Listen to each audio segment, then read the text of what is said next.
नमस्कार मंडळींनो, कसे आहात सगळे? मजेत ना? मजेतच असले पाहिजे. चला तर आज तुम्ही एक भन्नाट रेसिपी बघणार आहात.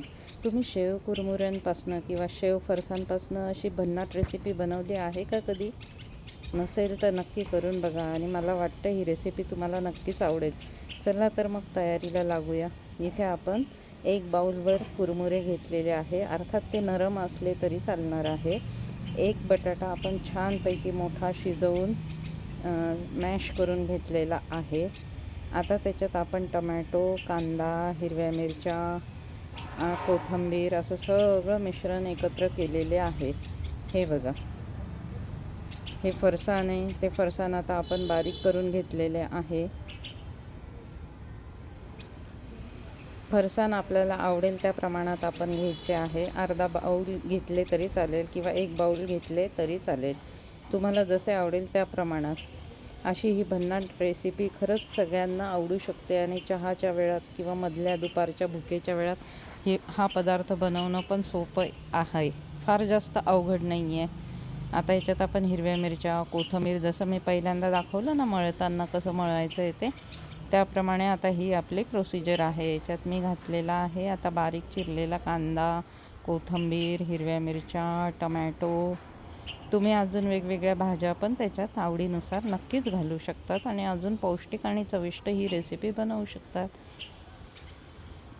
कशी वाटते अशी ही रेसिपी आपली? आपण भेळ किंवा पॅटीस हे तर नेहमीच खातो, पण त्या व्यतिरिक्तही घरच्या घरी ही एकदम सुंदर असं स्नॅक्सचा पदार्थ कसा वाटतो आहे नक्की कळवा मला आणि नक्की करून बघा. भन्नाट रेसिपी आहे ही. आता आपण याच्यात अर्थातच एक वाटीभर किंवा अर्धा वाटी, तुम्हाला जसं आवडेल तसं आंबट दही घालणार आहोत, की जेणेकरून त्याच्यात बाइंडिंग तयार होईल आणि आपल्याला छानपैकी हे सगळं मिश्रण एकजीव करता येईल. त्याच्यात अर्थात आता आपण घालणार आहोत आमचूर पावडर थोडीशी, चवीनुसार मीठ, हळद नावाला आणि थोडंसं लाल तिखट जर तिखट आवडत असल्यास. नाही तर हिरवी मिरची तर आपण ऑलरेडी त्याच्यात घातलेलीच आहे, त्यामुळे वरनं तिखट घातलंच पाहिजे असं काही गरजेचं नाही. ज्याला जसं तिखट आवडतं त्या प्रमाणात. आता शेवटी हातानेच मळून घेणं महत्त्वाचं, कारण हे सगळे जिन्नस एकजीव होणं फार गरजेचं आहे आपली ही रेसिपी पुढे नेण्यासाठी. हे बघा, अशा रीतीने सगळं मिश्रण एकजीव होईपर्यंत छान मळून घ्यायचं आहे. अर्थातच कुरमुरे नरम झाल्यानंतर आणि शेवपापडीचा चुरा असल्यामुळे ते अर्थातच दह्यामध्ये छानपैकी एकजीव होतं व ते छानपैकी मळले जाते. चवीनुसार मीठ घेणं तर गरजेचं आहेच, त्याच्याशिवाय तर पदार्थाला टेस्टच येत नाही. तर त्याप्रमाणे आपण चवीनुसार मीठ घेतलेले आहे आणि आता हा पदार्थ छानपैकी परत मळून घ्यायचा आहे हे सर्व जिन्नस, आणि त्याचे आपल्याला छोटे छोटे कटलेटसारखे हातावर थापून घ्यायचे आहे. त्याच्यासाठी हाताला आधी थोडेसे तेल लावायचे आहे, की जेणेकरून मिश्रण हाताला चिटकणार नाही आणि छानपैकी एक संघ एक जीव छान प्रकारे तयार होईल. हे बघा, अशा पद्धतीने जसे तुम्हाला दिसत आहे. अत्यंत पौष्टिक, चविष्ट आणि सगळ्यांना आवडणारा हा पदार्थ आहे. कारण आजकाल स्नॅक्स कोणाला आवडत नाही? भेळ, कचोरी, पाणीपुरी, रगडा पॅटीस सगळंच आवडतं. त्याच प्रमाणात जर आपण घरातच ह्या रेसिपी जर कधी ट्राय केल्या तर घरातल्यांना नक्कीच आवडणाऱ्या आहेत. अशा रीतीने आता आपण छोटे छोटे आपल्याला आवडतील त्या आकारात कटलेट तयार करून घ्यायचे आहे आणि अर्थातच ते आपल्याला डीप फ्राय न करता शॅलो फ्राय करायचे आहे कमी तेलात, कारण डीप फ्रायची याला गरज नाही. म्हणजेच अर्थातच हा जरी स्नॅक्सचा पदार्थ असला तरी पोटभरीचा पण आहे आणि शिवाय कमी तेलातला पण असल्यामुळे सगळेच जण आवडीने खाऊ शकतात. अगदी लहान मुलांपासून वृद्धांपर्यंत सगळ्यांना हा पदार्थ नक्कीच आवडू शकतो. चहाच्या वेळात हा पदार्थ नक्कीच सगळ्यांचे मनं जिंकून घेईल आणि सगळ्यांना याची चव नक्कीच आवडेल असं मला वाटतं आहे.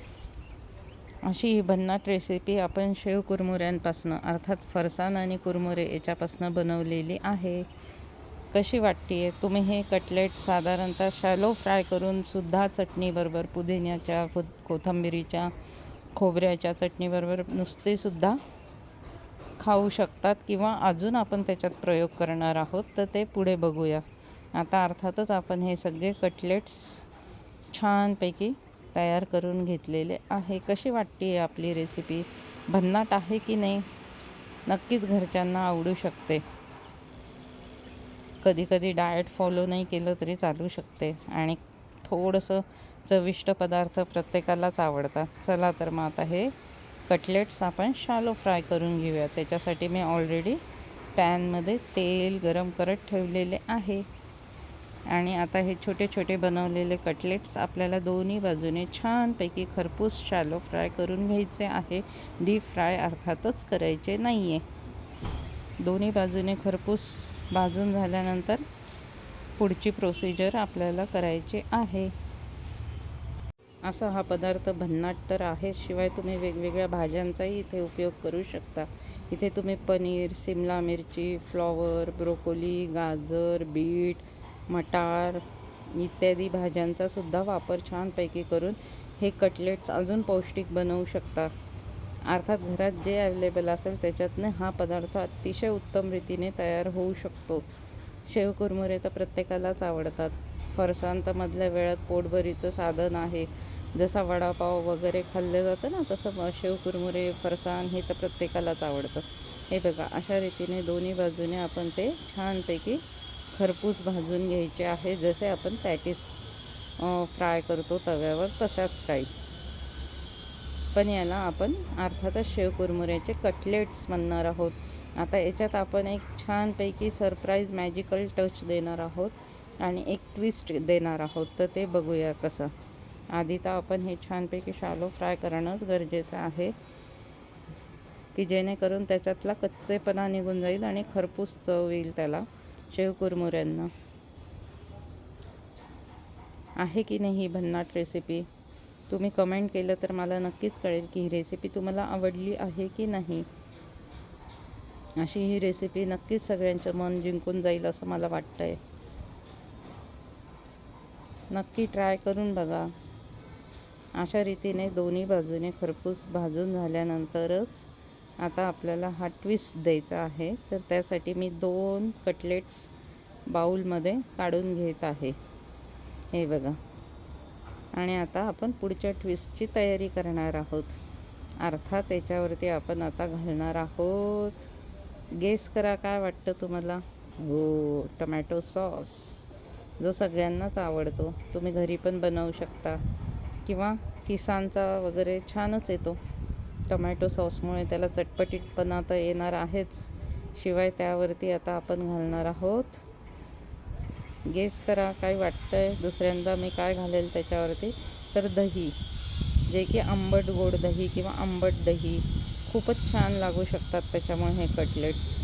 आणि त्यावरती घालणार आहोत आता थोडीशी कोथिंबीर. वाटतंय की नाही चटपटीत आणि एकदम पार्टीवेअर डिश, की पार्टीमध्ये तुम्ही ही डिश खरंच खूप छान प्रकारे बनवू शकतात. लहान मुलांना तर अतिशय आवडणारी आहे. शिवाय आता आपण याच्यावरती घातलेली आहे चिंचेची छानपैकी चटणी, जी की चिंच आणि खजूरपासून बनवलेली आहे. कसा वाटतोय आपला हा चटपटीत शेव कुरमुऱ्यांचा पदार्थ? भन्नाट आहे की नाही? तुम्हीच सुचवा या रेसिपीला आता काय नाव द्यायचं आहे. टी टाईम स्नॅक्स म्हणू शकतो. आवडल्यास शिल्पाज मॅजिकल फूड सिक्रेटला लाईक आणि